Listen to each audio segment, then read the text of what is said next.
Dentro do círculo infinito da divina presença que nos envolve inteiramente, afirmo: a só uma presença aqui é da harmonia que faz vibrar todos os corações de felicidade e de alegria. Quem quer que aqui entre sentirá as vibrações da divina harmonia. A só uma presença aqui é a do amor. Deus é amor, que envolve todos os seres num só sentimento de unidade. Este recinto está cheio da presença do amor. No amor vivemos, nos movemos e existimos. Quem quer que aqui entre sentirá a presença pura e santa do amor. Há só uma presença aqui. É a presença de Deus, o bem. Deus é o bem e reside aqui. Quem quer que aqui entre sentirá a presença divina do bem. Há só uma presença aqui. É a presença de Deus, a vida. Deus é a vida essencial de todos os seres, é a saúde do corpo e da mente. Quem quer que aqui entre sentirá a divina presença da vida e da saúde. Pelo símbolo das forças do bem, estamos em vibração harmoniosa com as correntes universais da sabedoria, do poder e da alegria. A presença da divina sabedoria manifesta-se aqui. A presença da alegria divina é profundamente sentida por todos os que aqui penetrarem na mais perfeita comunhão entre nosso eu inferior e o nosso eu superior, que é Deus em nós. Consagramos este recinto à mais perfeita expressão de todas as qualidades divinas que há em nós e em todos os seres. As vibrações de nossos pensamentos são forças de Deus em nós, que aqui ficam armazenadas e daqui se irradiam para todos os seres, constituindo este lugar um centro de emissão e recepção de tudo o que é bom, alegre e próspero. Agradeço-te, ó Deus, porque este recinto está cheio da tua presença. Agradeço-te porque vivo e me movo em ti. Agradeço-te porque vivo em tua vida verdade, saúde, prosperidade, paz, sabedoria, alegria, amor. Agradeço-te porque todos que entrarem aqui sentirão a tua presença. Agradeço-te porque estou em harmonia e amor, verdade e justiça com todos os seres. Afirmação esotérica para iniciar a nossa conversa de hoje sobre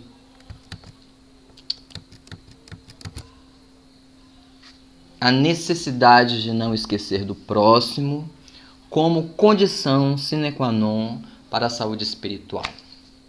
Trazida, por João Nunes Maia, em parceria com o Espírito Miramês, no livro Saúde, e também a partir e sobretudo do Evangelho segundo o Espiritismo. A gente pensar na importância em contribuir para o bem-estar do outro, dentro da nossa condição singular de existência enquanto sujeitos sociais e espírito imortal, como esse processo evolutivo ele está diretamente pareado, associado, sincronizado com o processo evolutivo de outros sujeitos, e como há uma interdependência entre esses sujeitos espirituais para que se alcance em termos tanto singular como em termos comunais, em termos coletivos, uma condição espiritual melhor, se avance em um estágio melhor espiritual. Nós estamos muito interligados, nós dependemos mutuamente desses processos de auxílio, e é um processo tão bonito e tão democrático que ele rompe barreiras hierárquicas, porque há momentos em que espíritos de menor amadurecimento espiritual terminam se tornando agentes de auxílio e socorro, muitas vezes, inclusive, de espíritos que têm uma estrutura espiritual mais sofisticada, porque existe essa solidariedade que nos interliga enquanto seres espirituais. E há determinados contextos onde um espírito tem mais condição de contribuir naquele momento sobre determinado aspecto para o bem-estar de outro, mesmo que ele ainda esteja estagiando nas condições modestas, né? Então, quando a gente lê os livros mesmo de André Luiz, a gente percebe o quanto a espiritualidade maior trabalha com espíritos que têm, né, uma boa vontade para acessar determinadas zonas específicas que são mais complexas de serem acessadas, né, por espíritos de uma vibração muito alta. Então, como esses espíritos contribuem a partir da sua condição específica, né, ainda primária, mas como eles já têm condições, ou melhor, quando nós já temos condições, mesmo estagiando nessas primeiras faixas, desde que haja uma boa vontade, de contribuir com o processo evolutivo de outros espíritos. É claro que quanto mais experimentado, mais cônscio da condição espiritual, mais dilatadas são essas possibilidades de auxílio. Mas isso também não é uma condição exclusiva de espíritos de grande porte espiritual. Há realmente essa solidariedade e essa necessidade de solidariedade entre os espíritos com os diversos graus. Até porque, por uma questão também, né, de coerência, porque o espírito que hoje está no nível vibratório muito alto, isso é parte das escolhas, né, singulares, subjetivas que ele fez, né, nesse sentido, do esforço, né, da dedicação, do comprometimento com o próprio processo evolutivo e com o próprio processo de ressignificar sua percepção de vida, de mundo e de condição existencial, né, a partir, né, da sua reforma íntima. Mas ele também já estagiou em níveis mais modestos e também já contou com o apoio, com o suporte de outros espíritos. Então é uma lógica solidária mesmo que existe, é uma lógica divina. E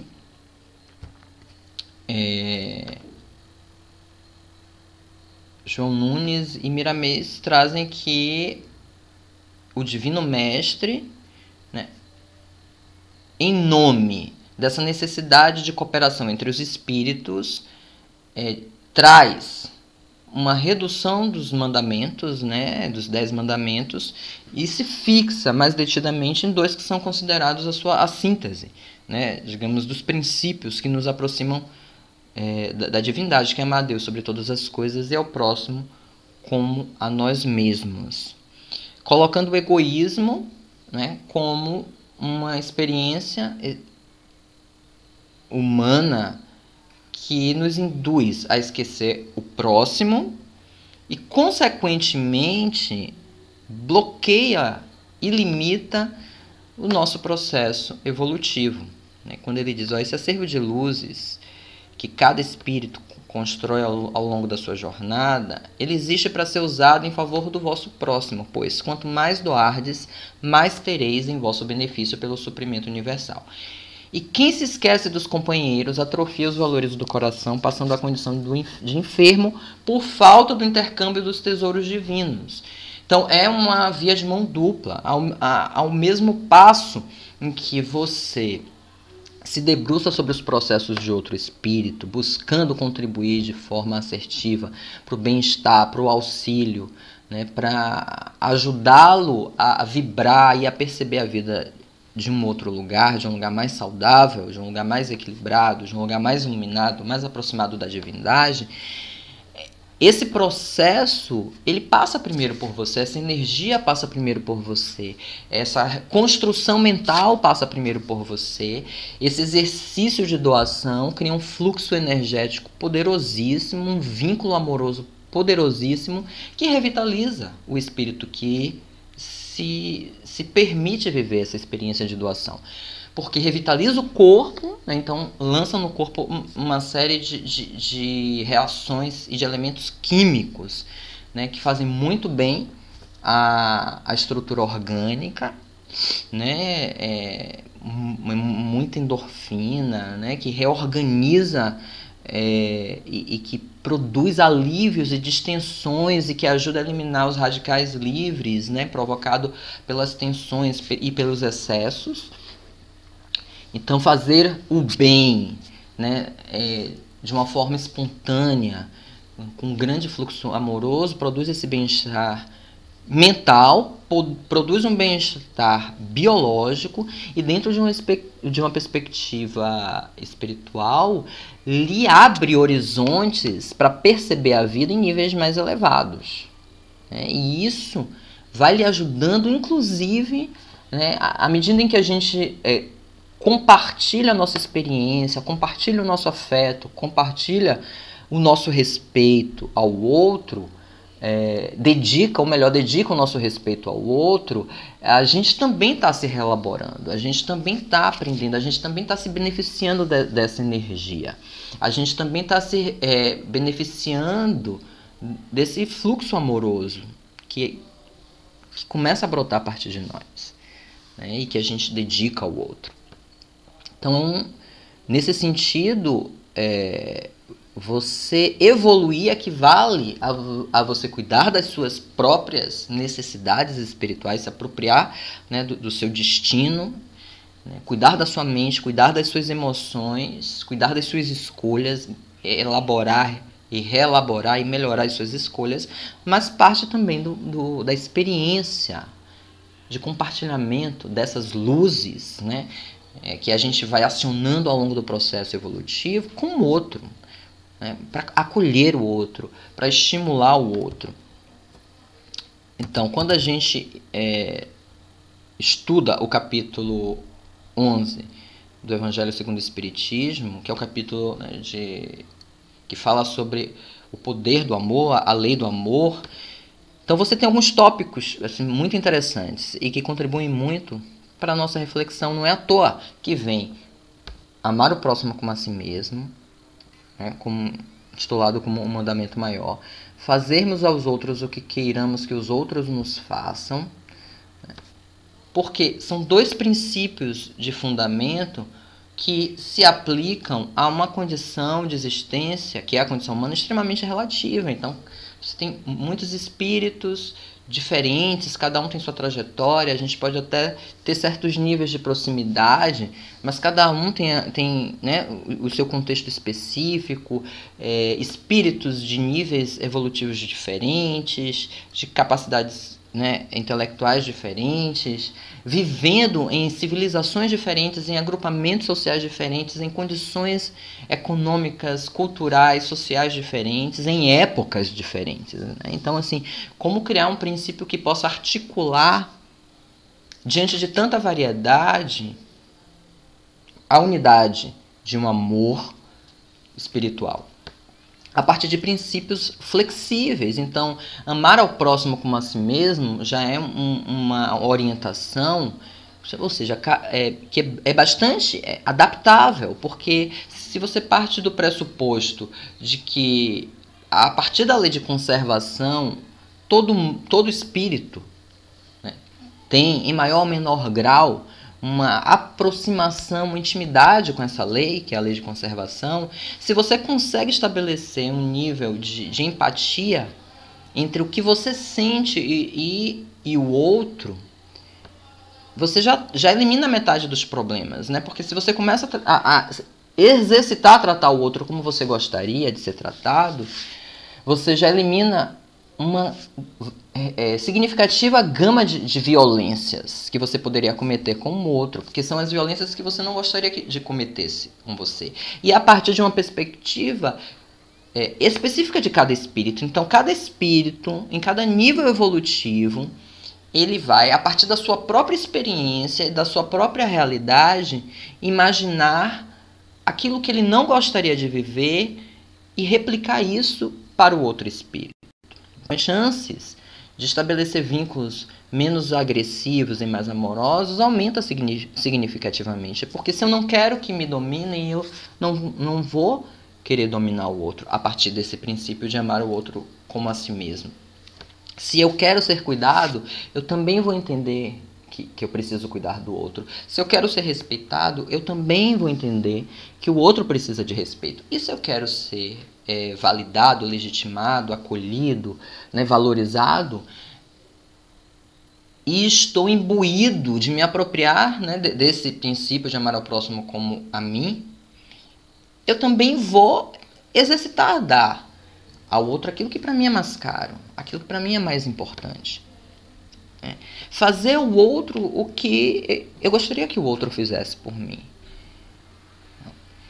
Então são princípios que vão nos reconduzindo à medida em que eu cuido das minhas questões, eu também me debruço sobre o lugar do outro, né? Eu também me lanço sobre a condição de existência do outro com mais cuidado, com mais empatia, com mais cautela, com mais respeito, com mais coerência, né? Porque eu já vou eliminando as contradições radicais, eu já vou eliminando a hipocrisia de querer do outro aquilo que eu não ofereço, ou de querer que o outro viva aquilo que eu não estou disposto a viver, de querer que o outro assuma como ônus aquilo que eu não quero como ônus para mim. Então, isso já vai abrindo possibilidades de relação muito mais leves, né? Muito menos permeadas de arestas e por conta, né, das disputas de poder. E aí, no Evangelho, Fenelon traz, né, que a gente precisa aproveitar essas lições amorosas, né, buscar esses efeitos da lei do amor, que produzem o melhoramento moral da humanidade e produzem também uma felicidade mais estruturada na vida encarnada, né? Os mais rebeldes e os mais viciosos se reformarão quando observarem os benefícios resultantes da prática desse preceito. Não façais aos outros o que não quiserdes que vos façam. Não faz eles ao contrário, todo bem, fazer-lhes ao contrário, todo bem que vos esteja ao alcance fazer-lhes. Amados irmãos, aproveitai dessas lições. É difícil praticá-las, porém, a alma colhe delas imenso bem. Crede-me, fazei o sublime esforço que vos peço. Amai-vos e vereis a terra em breve transformada num paraíso onde as almas dos justos virão repousar. Fenelon traz essa reflexão, porque de fato, para a nossa condição de espíritos, de modo geral, de prova e expiação, ainda muito autocentrados, ainda muito egoístas, não é fácil você amar o outro como você gostaria de ser amado, porque você quer se beneficiar, você quer se proteger, você quer ter mais vantagens, você quer se sobrepor, porque essa ainda é a lógica de sobrevivência que predomina na estrutura de um espírito de provas e expiação. À medida que você vai relativizando isso, que você vai percebendo que o cuidado que eu quero para mim, eu também preciso exercitar no outro ao longo do tempo, né? Isso às vezes não se dá realmente de uma forma imediata, porque somos todos muito endurecidos, mas ao longo do tempo isso vai produzindo relações pautadas por um código menos violento, menos agressivo, mais respeitoso, mais amoroso. E naturalmente, dentro de uma condição mais respeitosa, as relações são mais suaves, tendem a ser mais suaves, né? Às vezes a gente, não por ser muito duro, a gente não consegue dar o amor que o outro nos dá. A gente não consegue respeitar o outro tanto quanto ele nos respeita. Entretanto, ao longo do tempo,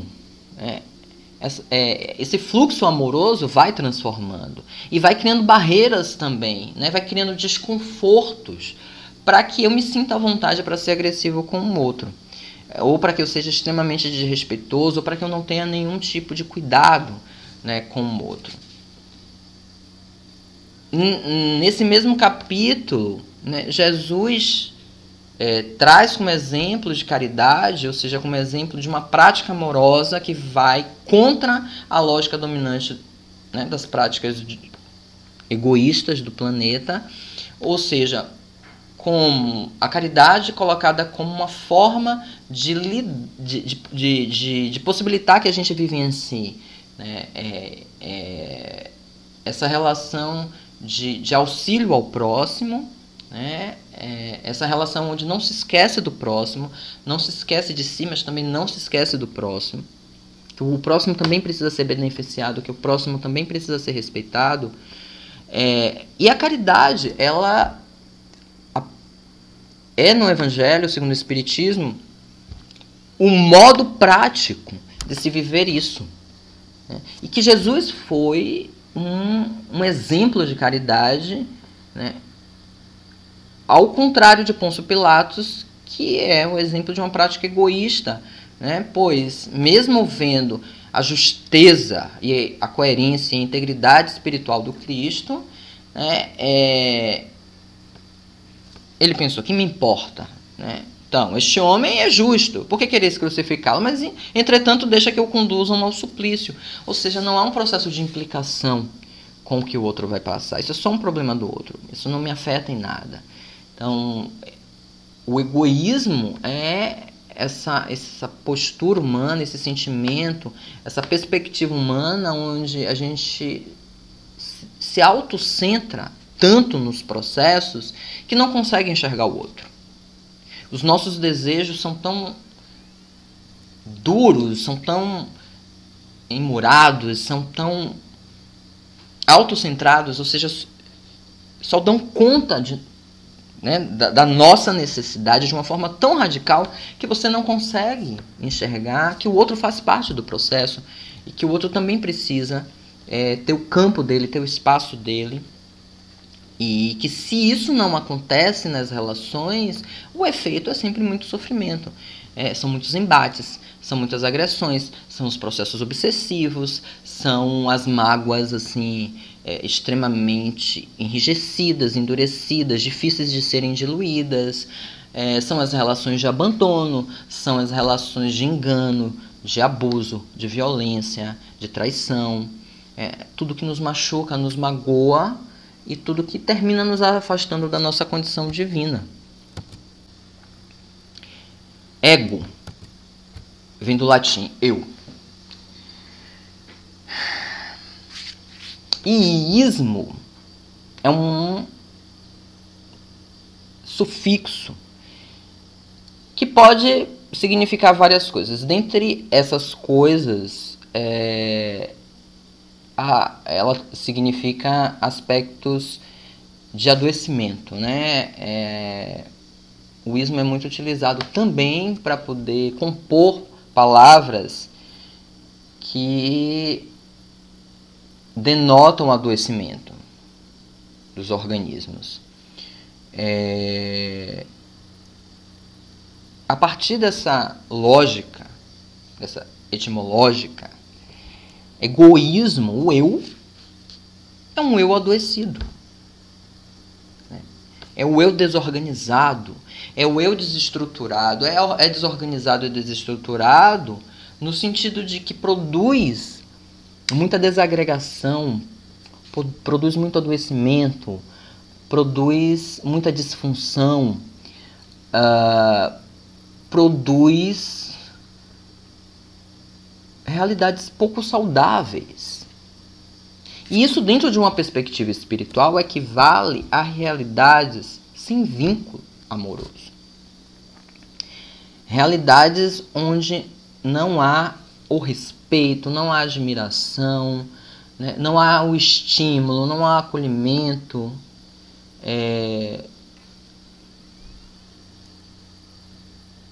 não há comunhão, não há compaixão. E é por isso que o egoísmo é um sinônimo de um espírito adoecido, de um espírito que está tão concentrado na sua própria masmorra psíquica, né, numa estrutura psíquica tão limitada, tão emurada, cercada de fortalezas, porque tem medo, porque tem raiva, porque tem ódio, porque quer se proteger, custe o que custar, e que quer se satisfazer, custe o que custar, quer realizar seus desejos, custe o que custar, que ele não consegue enxergar para além dos seus próprios muros, que ele não consegue enxergar o outro. Tem uma peça de Sartre, filósofo francês que viveu no século XX, existencialista, que conta a história de 3 pessoas que morrem e vão para um inferno psíquico. E lá eles começam a se infernizar, né? Eles começam a disputar e a um querer subjugar o outro e ao mesmo tempo esconder as suas dores e os seus males, né? As suas sombras. E quanto mais eles tentam esconder, mais elas aparecem. E chega uma hora que o clima fica tão terrível, tão insuportável, que eles começam a clamar pelo inferno medieval. Porque é uma peça bem psicológica, eles passam numa sala hermética, fechada, cada um tem sua poltrona. E eles começam realmente, primeiro um tentar seduzir o outro, depois eles começam a tentar destruir e a dominar o outro. E a ideia da peça é dizer como essa relação existencial entre o eu e o outro, na nossa condição humana, como ela é complexa, como ela é contraditória, como ela é permeada de agressividades, e que o outro se torna, muitas vezes, o meu inferno, né, pelas divergências, pelas disputas, mas também, e talvez sobretudo, porque eu consigo a partir do outro enxergar no olhar do outro, no olhar, né, no comportamento do outro, o reflexo das minhas sombras. Né? Perceber a minha sombra refletida no olhar, na alma, no comportamento, na relação com o outro, produz uma sensação infernal, porque nos joga numa condição bem angustiante, que é ter que encarar as nossas sombras. Não conseguir mais fugir da evidência das nossas sombras, dos nossos defeitos, dos nossos limites e das nossas impotências. E como a gente também tem uma dificuldade muito grande em encarar essas sombras como fomento para a autoiluminação, isso produz angústia, constrangimento, vergonha ou raiva.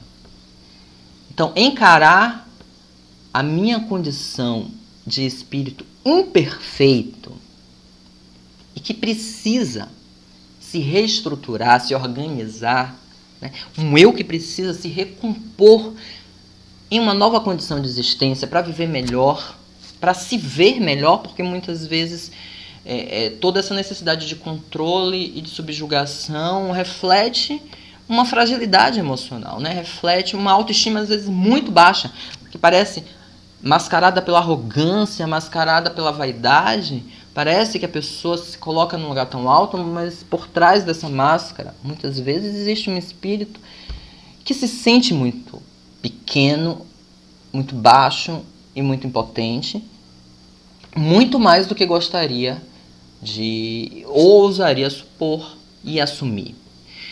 Então, o inferno, na verdade, é essa condição de existência onde eu estou tão emurado que eu não consigo nem mesmo me enxergar, quanto mais enxergar o outro.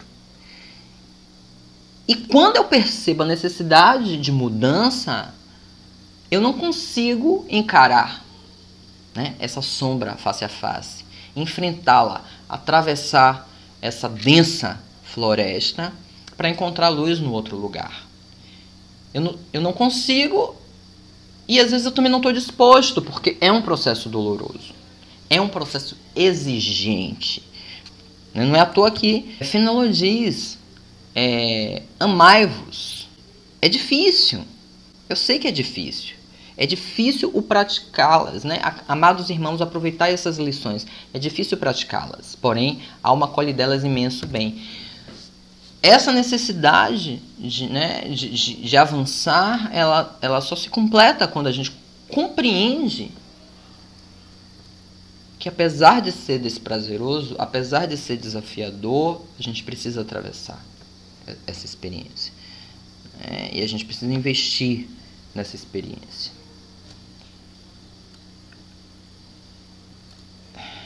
se dedicar a si mesmo, né, encontrar esse caminho de equilíbrio entre o eu e o outro é o nosso grande desafio. De forma que eu não me sinta transpassado, subjugado, paralisado, né, ou aniquilado pelo outro, mas que eu também, além de não aniquilar, paralisar e subjugar o outro, que eu também me comprometa a esse duplo exercício, né, de autoiluminação e também de me fazer agente e fomentador dessa lei de amor, né, dando ao outro o acolhimento, o respeito. Isso é a caridade, né? A caridade suprema, mais até do que a caridade material.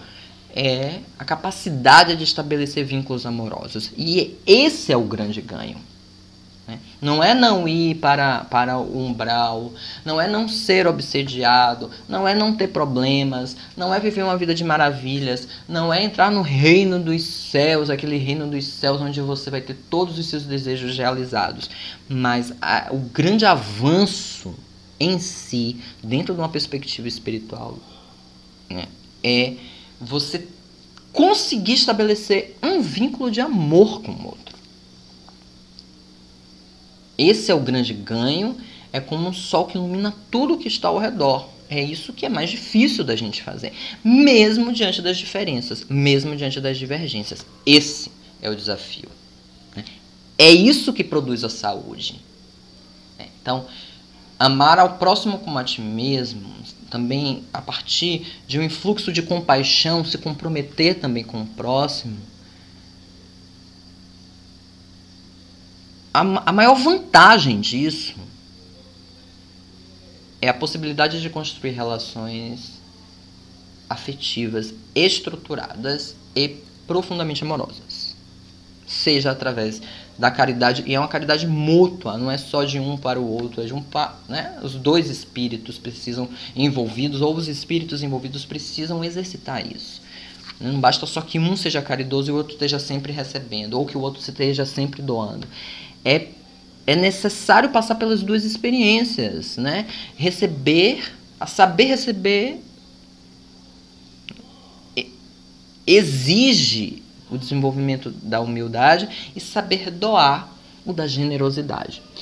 Transitar entre essas duas potências divinas e humanas é o que nos possibilita dar grandes saltos evolutivos.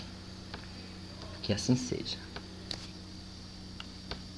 Vamos fazer o nosso atendimento espiritual. Vamos colocar a energia de Nossa Senhora em nossos lares. Mentalmente, acompanhe a entrada de Nossa Senhora em nossos lares, de todas as suas filhas trabalhadoras daqui da terra, as irmãs marianas. Mentalmente abra a porta da sua casa e diga: bem-vinda, minha mãe Maria, bem-vinda, minhas irmãs marianas. Entra neste lar, abençoa-o, retira todas as negatividades que por acaso estejam na psicosfera, estejam escondidas pelos cantos, estejam tentando romper as nossas defesas espirituais. Retira esses irmãos infelizes para que eles possam, acolhidos, serem recolhidos no plano espiritual para um hospital sideral, onde ali serão todos tratados conforme as suas necessidades. Penetra no nosso lar com o seu manto sagrado e vai passando pelos cômodos, um a um, abençoando com paz, harmonia, prosperidade, saúde e livramento de todo mundo. Assenta-se aqui como endereço, Mãe querida, Irmãs Marianas, filhas de Nossa Senhora, com incensos, águas e ervas, limpem as nossas casas, como tu fazias, Maria, que ensinado pelos 3 reis magos, nunca deixou de fazer na vossa casa a limpeza santa de toda a semana. Faz nas nossas casas essa limpeza. Se existe algo que esteja obstruindo os caminhos dos seus moradores, sejam seus donos, seus filhos, nossos companheiros, nossos filhos, nossos pais. É hora, Maria, de abrir a porteira, entrando a prosperidade pela nossa casa. Emprego, trabalho, para que não nos falte a ceia em cima da mesa e o pão nosso de cada dia. Que todos os compromissos possam ser quitados sem esforço ou sem aflição, porque daremos conta da conta que temos que dar e ter.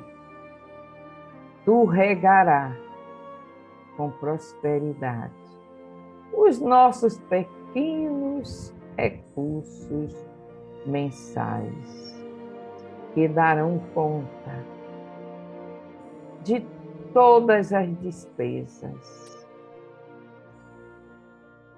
A saúde estará em nossos corpos e por isso seremos todos felizes e alegres. Trata-nos conforme as nossas necessidades e ouve agora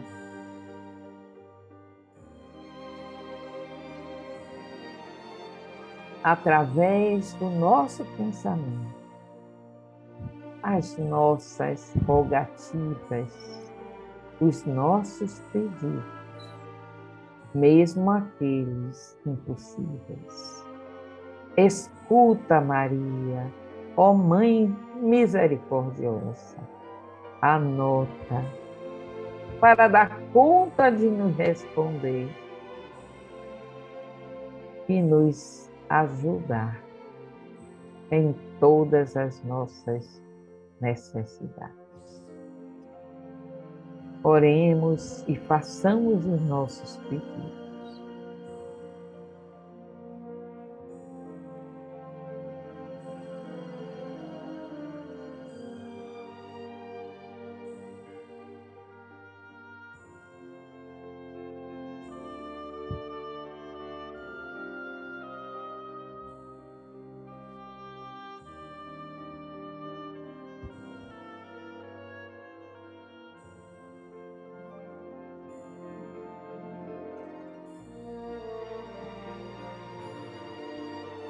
O círculo branco da paz e da harmonia se feche e se expanda através de mim. Que a luz de Jesus e de Maria nos envolva, nos ampare, nos acalme, nos livre de todo mal e nos dê uma semana de muita saúde, muitas alegrias e prosperidade. Que assim seja. Muita paz para todos.